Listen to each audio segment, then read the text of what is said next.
Welcome to today's question and answer session. Today's question is, where can I get more information from? Now, the internet is always a place where you can get information, and people often in their everyday lives will turn to the internet to look for extra information. Now, you have to be particularly careful about the internet because there are some very good resources on there, but you can also get some less good resources on there. So be very, very careful about using the internet just to Google your cancer diagnosis or any of the treatments surrounding it. You will also find friends and family that will be wanting to share experiences with you and information that they've heard about with you.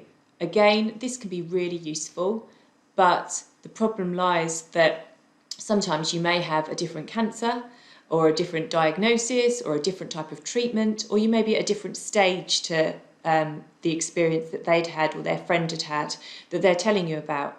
So there's obviously always going to be a problem when the information is incorrect, and this for you could end up being quite distressing. So please be very mindful about the types of resources that you access. Your health professionals will have plenty of information for you about the types of cancer and type of treatment that you have. So always speak to your health professional first. You could also speak to your cancer information support centres because again, they have a huge wealth of information at the centres. However, if you do want to go and try and do a little bit more independent research, which you may want to, then you've got the CR UK sites and Macmillan, who also have a huge amount of information and they update it regularly, and you know that it's a reliable source of information, and that for you should be really important.